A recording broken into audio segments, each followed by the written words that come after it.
கோவையில இருக்கக்கூடிய தனியார் குழந்தைகள் காப்பகத்துல பார்த்தீங்கன்னா, ஒரு நபர் சிறுவனை பெல்ட்டால் கொடூரமாக தாக்கும் வீடியோ காட்சிகள் வெளியாகி அதிர்ச்சியை ஏற்படுத்திட்டு இருக்கு.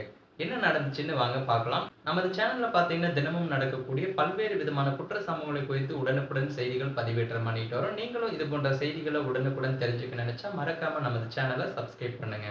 அந்த சிறுவன் வலியால் துடித்த போதிலும் அடிப்பதை நிறுத்தாமல் தொடர்ந்திருக்காரு அந்த நபர். அந்த வீடியோல குழந்தை அலறுவதை கேட்டாலே மனம் பதறுகிறது.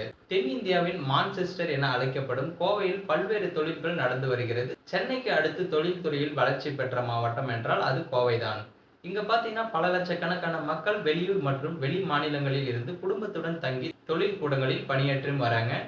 தொழில்துறைகள் ஒருபுறம் வளர்ந்து வரும் நிலையில, அதற்கு ஏற்ப பல்வேறு மோசடிகளும் நாளுக்கு நாள் வளர்ந்து தான் வருகிறது. இந்த நிலையில பார்த்தீங்கன்னா, குழந்தைகள் காப்பகம் என்ற பெயரில பதிவு செய்து குழந்தைகளுக்கு உணவு, உடைகள் அளிக்க வேண்டும் என்று கோவை மாவட்டம் முழுவதும் தொழில் நிறுவனங்கள் வீடுகளுக்கு சென்று நன்கொடை என்ற பெயர்ல வசூலிலும் ஈடுபடுறாங்க.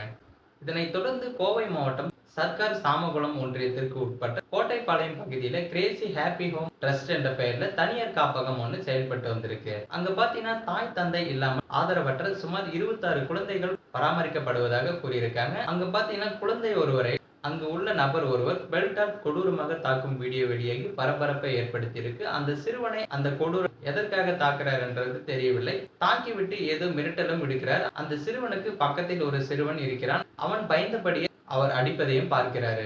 இந்த தாக்குதல் விவகாரம் குறித்து மாவட்ட நிர்வாகம் மற்றும் காவல்துறையினர் உரிய விசாரணை நடத்தி உரிய நடவடிக்கை எடுத்தால் மட்டுமே தாய் தந்தையரை இழந்து ஆதரவற்று தவிக்கும் அந்த குழந்தையின் எதிர்காலம் பயனுள்ளதாக அமையும் என்பது அனைவரின் கருத்தாகவும் இருக்கு.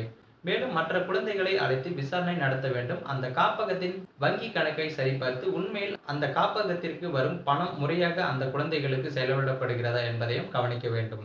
மேலும் இது போன்ற குற்ற சம்பவங்களில் ஈடுபடும் நபர்களுக்கெல்லாம் என்ன மாதிரி ஒரு தண்டனை கொடுக்கணும்ன்றதை மறக்காம கமெண்ட் பாக்ஸ்ல பதிவு பண்ணுங்க. மேலும் இது போன்ற குற்ற சம்பவங்களை குறித்து உடனுக்குடன் செய்திகள் தெரிஞ்சுக்க மறக்காம நமது சேனலை சப்ஸ்கிரைப் பண்ணுங்க, பெல் ஐக்கானை கிளிக் பண்ணுங்க. அப்பதான் நம்ம போடக்கூடிய வீடியோ உங்களுக்கு உடனுக்குடன் நோட்டிபிகேஷனா வந்து சேரும்.